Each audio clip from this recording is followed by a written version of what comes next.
Hello, welcome to this episode of The Unnoticed Entrepreneur with me, Jim James. Now, if you've got a question on your mind, which is, do you need to get noticed or do you need to get results?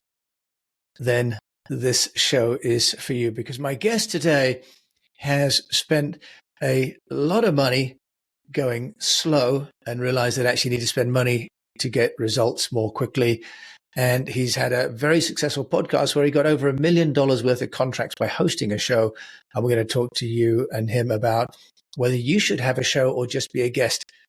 Josh Thomas, self-proclaimed fancy pants business consultant in Austin, Texas. Welcome to The Unnoticed Entrepreneur. Thank you, Jim. I'm really happy to be here. And, it's you mentioned it right there at the beginning. I love the premise of your podcast. It's about, hey, you're unnoticed. You're trying to get noticed. You're trying to get out there. But I think we need to ask one extra question. If you're unnoticed, do you want to be noticed or do you want to get results? Because if you start getting results, people will notice you. Well, I love the way we're starting that conversation, Josh. Can you get results without getting noticed? Explain how that would happen. Yeah. So here's the thing. We all start out at the same place. We were all born completely invalid and not even able to feed ourselves. And somebody had to provide that for us. Somebody had to give us that attention. Somebody had to give us an opportunity to succeed. Once we got through school, somebody had to, a lot of us have to go and scrap for everything that we have. But somebody had to give us that chance to do it. Somebody had to say, yes, I believe in you. I'm going to pay you money for the service that you're offering, and give us an opportunity to go out there and start our business. Everybody had to get that chance. And the way that we got that chance was we produced a result of some sort. And that got us noticed. Now, whether that was a monetary result or not, depends. But everything that we've ever been known for in our lives, including with our family, our friends, or any success we've had in business, is because of some result that we've produced. And so those of us who have yet to kind of cross the threshold of running a successful business, we kind of glorify this fame and recognition on a pedestal like that's what we need. And it's great, but it's not going to pay your bills. It's not going to make your life any easier. It's just going to say, oh, hey, I recognize Josh when you're walking down the street, and that's it. What's really going to get you noticed is success. And so sometimes keeping your head down and doing what needs to be done to get the result is actually the recipe for getting noticed. It's just kind of a back-end recipe, if you will.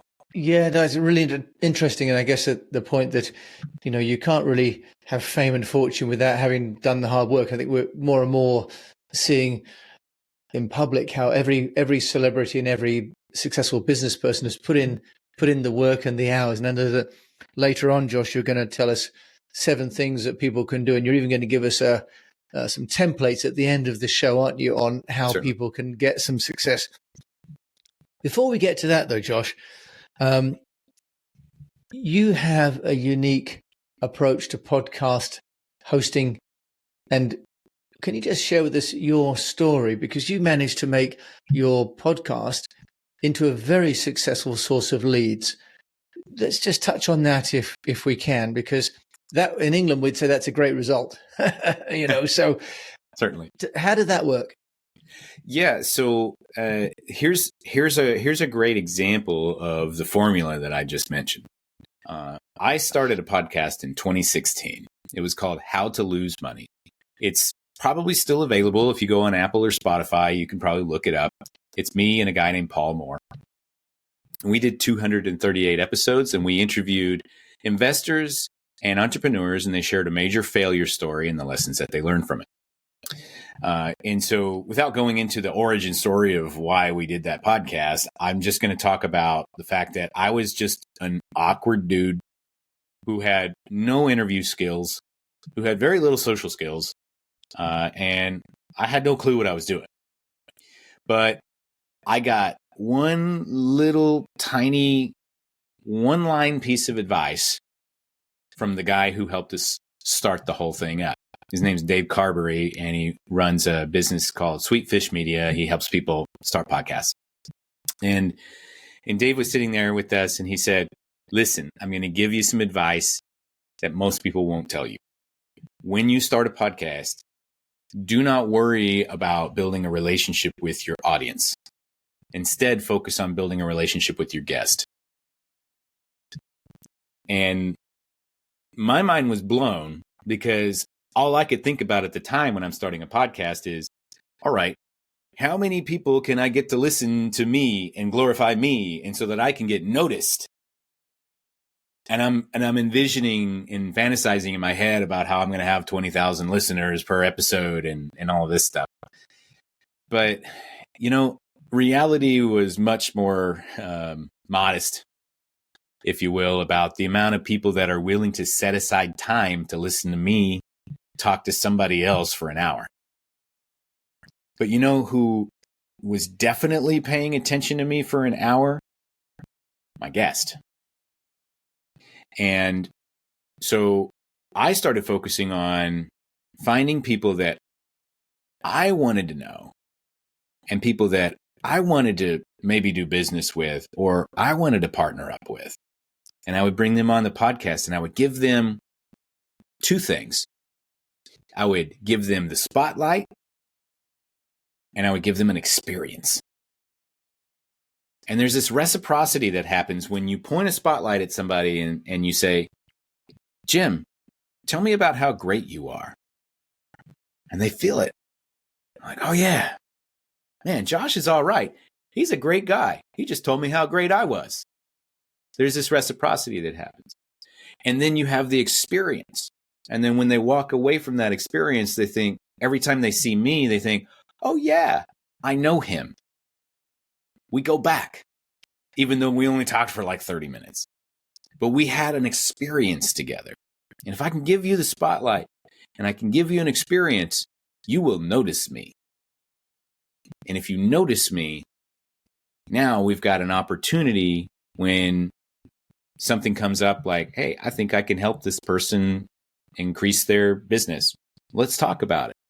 They're going to take my call because they know me and they appreciate me and they kind of owe me something, I'm not saying that they do, but it's like that's the feeling and the thought that happens. And that's going to make it much easier for you to get in front of somebody you don't know and have a conversation about either doing business with them or partnering with them or asking them for some insights or advice that you maybe just wouldn't have had access to before. And so I'll kind of stop there, but that's the idea is if you're going to start a podcast, don't worry about how many people are going to listen to it. Start a podcast that's based around the thing that you're interested in and that is going to draw in the people that you want to do business with, the people that you want in your center of influence. Josh, that's wonderful. And, now you're being a guest. You still got a podcast, haven't you, I think?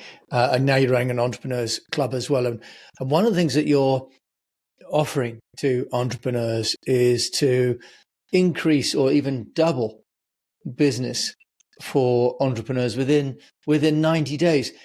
In this world where people are making promises and giving guarantees, how do you have the confidence to say you can double people's sales in 90 days? And what does that look like?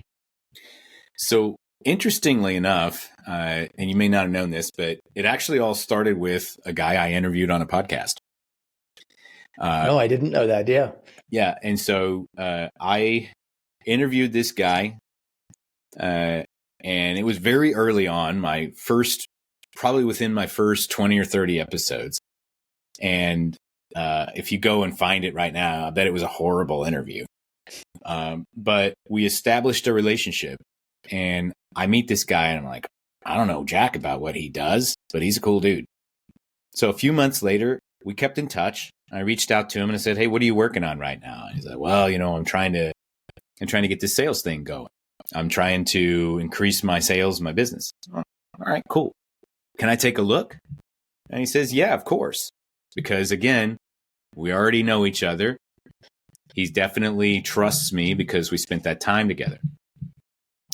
And so I get in there and I realize I can help this guy solve his problem. I make him an offer and he says yes.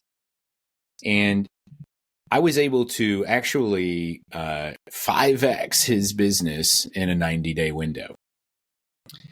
And I did it not by weird, crazy back alley sales voodoo. I just focused on what was going to move the needle in his business right now. And that was a sales process. And most businesses under $2 million, their problem is sales. If I can help build a better sales process for you, it's going to bring in more cash, more revenue, and it's going to give you more options. And so that's exactly what I did with this guy. We 5X'd his business in 90 days. We kept working together. We ended up 10Xing his business. It took about 3 years for that. But we were able to 10X his business. And I personally earned more than $1 million in income from this relationship that started from an awkward podcast interview when I was just still wet behind the ears. Wow, that's one person, $1 million in personal income. That's not like I didn't make him $1 million and got a percentage of that. That's how much he paid me. So imagine how much he made. Josh, I need to be interviewing people that have got that kind of problem and that kind of cash. So that's look, the wonderful story of drawing a direct line between podcasting and the relationships that you can build with somebody who's your target client. Now you're doing these sales processes. I can't let you go any further without asking you for some tips on sales processes, because as you say, results really matter. And you can always send out a press release to announce how well your business has done, but you've got to do well before you can send the press release out. So Josh, what could you give us some guidance? I know at the end, you're going to give us a sort of a template that that people can download, but just guide us through those. Can you? Sure. And just to put a punctuation mark on something that you mentioned there, I would need to be interviewing people that have that kind of cash. He got that kind of cash because of the results I was producing. Right. So keep in mind, he didn't cut me a check for $1 million. I got him results, and then he kept paying me over time for those results. So I'm kind of self-funding that situation, right? So yeah, no, that's wonderful. And so we don't necessarily need to find people that can cut us big checks. We need to find people who we can help so that they can afford to cut us big checks over time. And so as far as sales goes, sales is actually pretty simple. Most people shy away from it because it's like this confrontation, conflict kind of thing. I tend to look at it a lot differently. I tend to look at it as problem solving. And we have to start with one specific thing. Are you talking to somebody that has a problem or that is aware of a problem? If they're not aware of the problem, can you make them aware of the problem in a way that they feel is true? We can always say like, hey, your shoe's untied. Oh, that's a problem. I got to fix that, right? Or if you don't care that your shoe's untied, yeah, that's the style, man. I'm not going to be able to sell you my shoe tying service, right? You're not my customer. It's fine.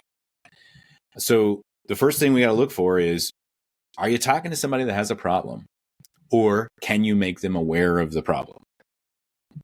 From there, I like to take a very consultative approach. I'm asking them questions to really understand what is their motivation, what is their level of desire. Is there anybody else involved in making the decision for this service? There's a whole kind of list of questions that you want to go through before you ever offer anybody anything. You want to ask enough questions to really know, like, hey, what's this person all about? What drives them? What motivates them? What scares them? And what's hurting right now? Once you've asked all those questions, you've got the answers. Now you have to compare it against what you have. Does what I have alleviate the pain? Does it solve the problem? Does it neutralize the fear? And if it does, if those two things line up, your only job as a salesperson is to help them understand how your solution solves their problem. And then from there, it's up to them to decide. And deciding is easy. Yes is a decision. No, that's a decision. I don't know. Let me think about it. That's not a decision. So your other job as a salesperson is just to help somebody make a decision. And either decision is fine. Anybody that's ever told me no, I believe him. I'm not going to challenge it. I'm not going to ask you why. Like, no, this isn't what I want to do. Okay. I applaud you for making a decision. Most people can't. So it sounds as though, as well, Josh, you've got, part process, part psychology, and part methodology in there as well, right? That there's the sales process has a flow to it that it sounds as though you're very relaxed in your approach. That not everyone is going to be a customer, and to know who is going to be a customer is kind of the first part of the journey for selling. And then if you can identify the need, the person actually has a shoelace untied and looks distracted by that. Certainly my daughters would say, I like it like that, Dad. The shoelaces are not supposed to be tied. So it's a great analogy. Josh, what about things that you've seen or that you've done from a marketing point of view, getting noticed, that you'd say are don't do's, are mistakes that people make or that you've made yourself as an entrepreneur that you'd care to share? So I think one of the biggest mistakes that I've ever made and that I still make to this day is not paying for help when I need it. And there's a huge arrival point that I want to make here that will be a little bit controversial. But we've probably all heard somebody say, hey, time is way more valuable than money. It's a non-renewable resource. And then we've heard some other people say, well, I would just rather pay for speed. And some of us may hear that and think, well, yeah, must be nice, but I can't afford to pay for speed. I don't have much money, so I got to churn it out and figure it out on my own. And I would just venture a guess that 80% of us in this audience right now are probably thinking, yeah, that's me. And I know this because it's also me. I definitely prefer to pay for speed, but sometimes it's like, nah, you know what? I got to do this one. It'll save me a little bit of money and it'll get done right. I'm just going to do it. And I've been through this cycle a bunch of times, but I have a verifiable example of a thing that I decided, no, you know what? I think it would be better if I do it myself. And that decision to do it myself, not only did it cost me a year of my life, it also cost me documented $100,000 to develop this product that I was developing. What I could have done instead is I could have paid somebody $10,000 to do it for me, and it would have been done in 4 weeks. And so my way of saving money, because I wasn't able to pay for speed at the time, my way of saving money was to instead spend a year and $100,000 instead of $10,000 in 4 weeks. That's how I was saving money. Josh, and you're not alone. I think we've all made that mistake, and I think I'm in danger of doing that now with building the podcast course. I've gone and paid to learn how to build a course and how to market a course, and actually I should just focus on the content of the course and then pay people to do the production and distribution, right? Because that's implementation. That's not where my genius lies either. So absolutely hear you on that one. It's always a tightrope because you think, oh, I could do it. I'll do it quicker. We always think we could do it quicker than we can, right? So that's a wonderful one. We, to not to be cheap, right? And then to invest in the success of the project. And I think the biggest thing about it is when you hear somebody say, well, I'd rather pay for speed, it's almost like, it almost sounds arrogant to a lot of people. It's like, oh, yeah, it must be nice, right? If your reaction to somebody's talking is, oh, must be nice, you don't respect what they're saying. And let's be real with that. Oh, it must be nice. It means that you are not in a place to understand really why they're saying that, or you acknowledge that you're nowhere near the same position as that person. And so what are you left with? Well, I'm just going to have to just grind it out and figure it out. But just keep in mind, the tab is still running for that too. It still costs you money, and it will probably almost assuredly cost you more. Josh, money. That's a great one, Josh. And I think part of that as well, though, is to make sure that you've understood the business plan or the business model before doing something, because a lot of us DIY because we haven't thought through the upside and the downside and whether really it's a business that's worth investing in. So we're kind of still playing at the edges of whether or not it's going to be sustainable. But Josh, what about the moving the needle? Obviously, you had great success with your podcast, although it does sound like listening to over 200 people tell you how they've lost money. On the one hand, you'd feel good about yourself that you'd maybe not lost as much yourself, but also it might feel a little bit depressing to hear those stories all day. Notwithstanding your comment that maybe you don't need to get noticed, you just need results. From a getting noticed point of view, Josh Thomas, what would you say, in your view, really does move the needle? Well, certainly, if you produce something, people will notice. Starting a podcast, I think, goes a long way.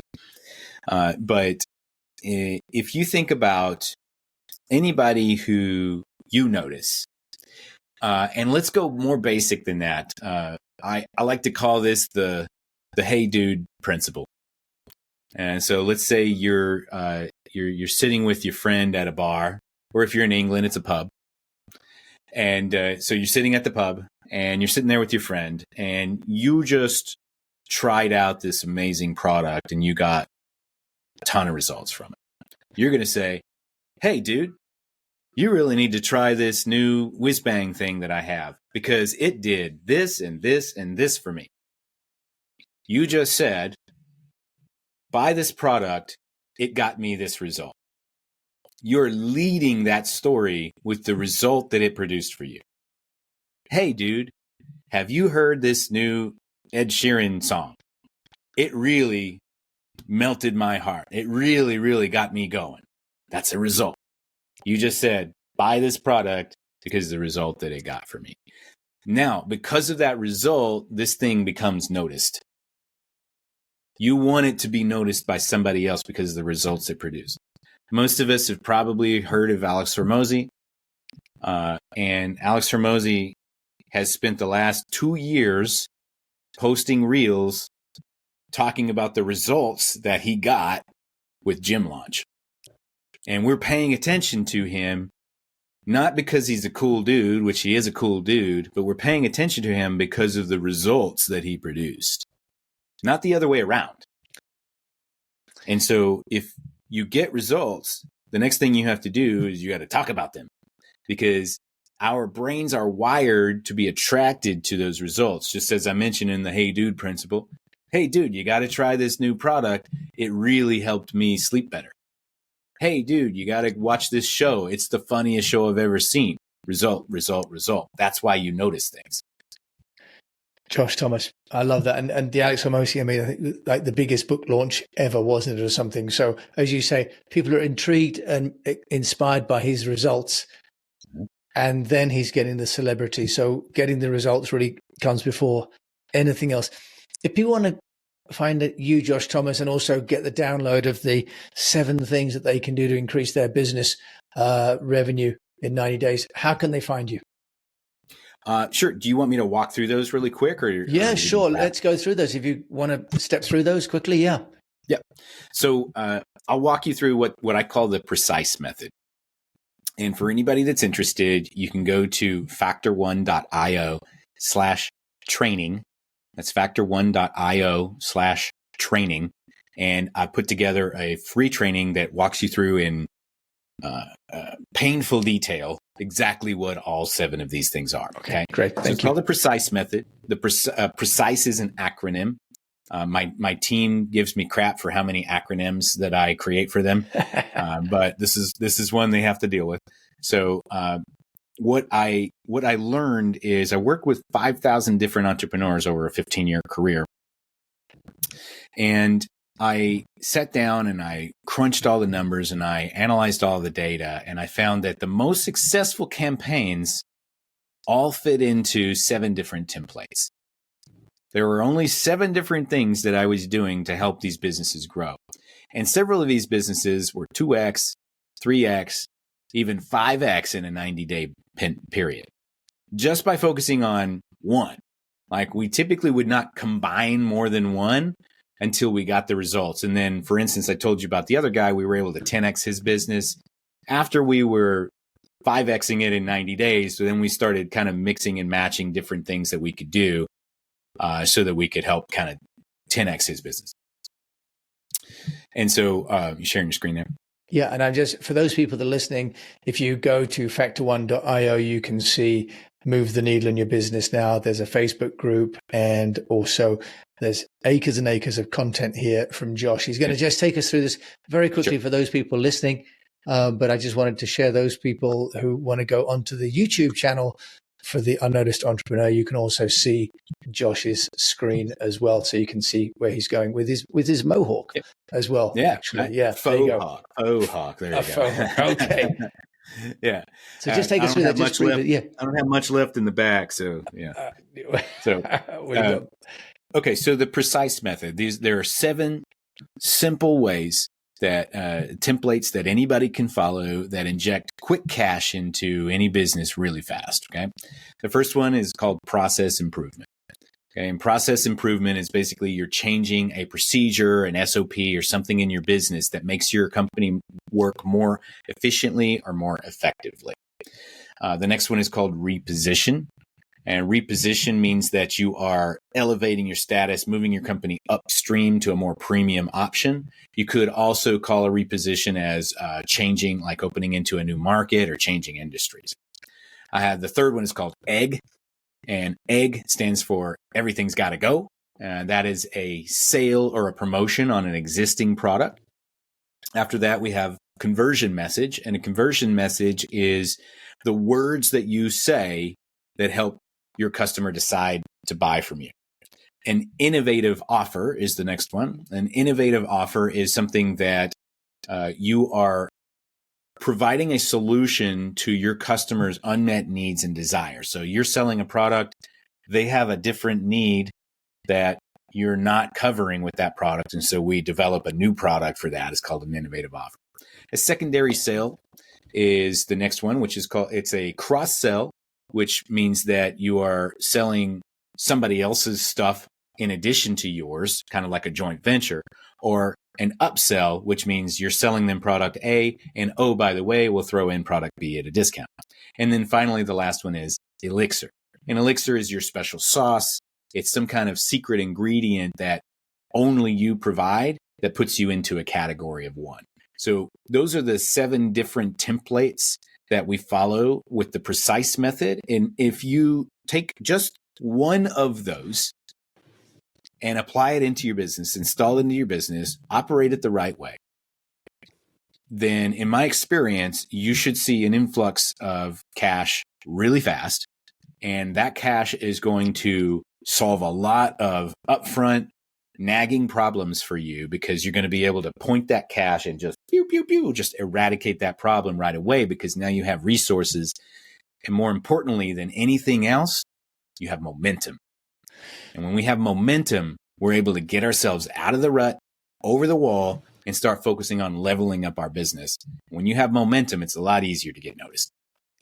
Josh Thomas, you've given us a huge amount of momentum today. Final question, quickly, a book you'd recommend? Right over my shoulder, there's a book called Atomic Habits by James Clear. If you have not read that book, shame on you. But you really need to read that book, because it will change the way that your brain works and the way that you operate in your business, as long as you focus on it. And I'll give you one quick clip that you can actually Google this right now. There's an article. Just Google motion versus action. And it's an article by James Clear that's from a topic in the book. And you can read it by yourself. You don't even have to buy the book. It'll take you like 3 minutes. Read that article. And what it's going to tell you is motion is where most of us spend our time.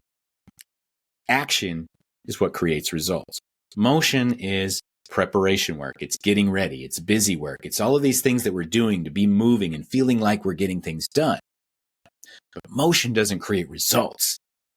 Only action creates results. If you're not taking action, you won't get results. So as entrepreneurs, we get stuck in motion all the time. Read the article, you'll understand what I'm saying. If that article resonates with you, buy the book. And if you like both of those things, we should talk. Josh Thomas, elegantly done. Thank you. Now I know how you got $1 million from one interview. And I'm going to follow your lead. Josh Thomas, thank you so much for joining me on the Unnoticed Entrepreneur Show today. If people want to get a hold of you, where can they do that? Yeah, so you can go to my website, factor1.io. That's factor1.io. Or you can find me anywhere on social media at JT Literally. Thank you so much for joining me all the way from Austin, Texas today. Josh Thomas, thank you so much. You got it. Well, I feel like we got a huge amount of information. We've run a little bit longer than normal just because Josh kindly shared those 7 tips at the end, and they're so valuable that I didn't want to cut short the conversation. So much to go there. But I think the key takeaway is that we've got to get results first. Getting noticed is the byproduct of the results. It's not the end in itself. So kind of a good salutary lesson, really. I've been focused on getting noticed, but of course, Josh has challenged that and said we've got to get results and get noticed for those. So thank you so much for joining me, Jim James, on this episode of The Unnoticed Entrepreneur. If you've enjoyed it, do follow the show. As you can tell, I've got lots of great advice coming from really seasoned entrepreneurs and coaches. And do please review the show on your player because it really helps me to know what you think of the show. And until we meet again, I just encourage you to keep on communicating. Thank you for joining.